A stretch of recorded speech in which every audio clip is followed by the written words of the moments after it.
Coffee with करण के हालिया episode में हमने नीतू कपूर और जीनत अमान को देखा। बहुत बेहतरीन ये शो रहा, लोगों को शो काफी ज्यादा पसंद भी आ रहा है क्योंकि इसमें जीनत अमान और नीतू कपूर ने अपने जमाने के, अपने टाइम के बहुत सारे ऐसे एक्सपीरियंस शेयर किए जो शायद हमें नहीं पता थे। चलिए आपको बताते हैं कैसा कुछ रहा ये वाला एपिसोड कॉफी विद करण का। इस बार कॉफी विद करण सीजन 8 के 12वें एपिसोड में मेहमानों के तौर पर बॉलीवुड लेजेंड जीनत अमान और नीतू कपूर आई है। दोनों ने करण के साथ खुलकर बातें की है, साथ ही अपने जमाने की खट्टी मीठी यादें भी साझा की हैं। करण के सवालों पर जवाब देते हुए अपनी लाइफ जर्नी और एक्टिंग करियर के साथ अपनी पर्सनल लाइफ से जुड़ी भी कई बातें उन्होंने शेयर की।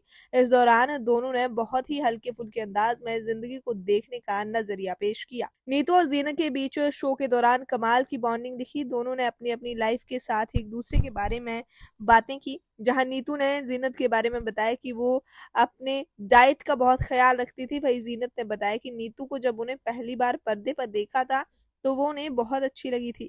नीतू ने जीनत की तारीफ में बताया कि उस जमाने में भी आज की महिला जैसी थी, बोल्ड और बेबाक।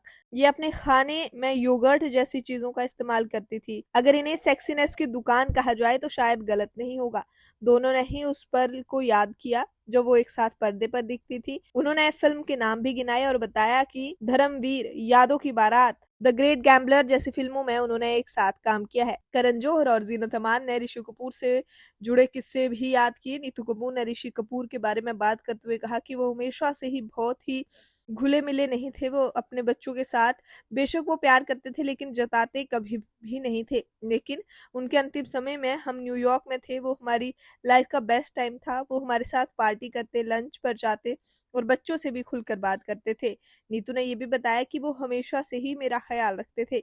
वहीं जीनत ने उनके साथ एक गाने की शूटिंग के बारे में बात करते हुए हंसते हुए बताया कि ऋषि कपूर की हाइट मुझसे कम थी और हम लोगों को कवाली के लिए शूट करना था। उन्हें बड़ा दिखने के लिए उनको कुशन पर बैठना पड़ा और मुझे लगता है कि ये शायद उन्हें अच्छा नहीं लगा होगा। वहीं करण ने स्टूडेंट ऑफ द ईयर की शूटिंग का किस्सा याद करते हुए बताया कि मैं हमेशा ऋषि कपूर को चिंटू अंकल कहता था। उन्होंने मुझे सख्त हिदायत दी थी कि मुझे सर या सिर्फ चिंटू कहना, ये अंकल बंकल बिल्कुल मत कहना। जीनत और नीतू ने बताया कि उस जमाने में वो दोनों ही पार्टी का हिस्सा कम बनते थे। जीनत ने बताया कि 7-8 साल सिर्फ सेट से घर और घर से सेट तक ही जाती थी। वहीं बात नीतू ने भी बताई कि उनकी शादी होने के बाद वो अपने घर और हस्बैंड का ख्याल रखने लगी और इन चीजों से दूरी बना ली। दोनों के करण के राइवलरी वाले सवालों का जवाब देते हुए उन्होंने कहा कि हमारे जमाने में किसी भी एक्ट्रेस के बीच राइवलरी जैसी चीजें नहीं होती थी। उन्होंने रेखा, परवीन, बॉबी और हेमा मालिनी से जुड़ी बातें भी कही और बातों बातों में इन सबको अपनी दोस्त भी कहा। दोनों ने ये भी बताया कि वो जमाना था जब फैंस उन्हें खून से लिखे लेटर भेजते थे। दोनों ने अपनी अपनी फैमिली के बारे में भी बातें की। साथ ही साथ उन्होंने अपने काम को एंजॉय किया और उससे बाहर निकली हैं तभी भी उन्हें कोई भी मलाल नहीं रहा है, ये भी साझा किया। आपको नीतू कपूर और जीनत अमान कैसे लगते हैं? आप हमें कमेंट सेक्शन में जरूर बताइए और इसी तरह की तमाम इन्फॉर्मेटिव वीडियोस के लिए आप देखते रहिए रिपोर्टर जी।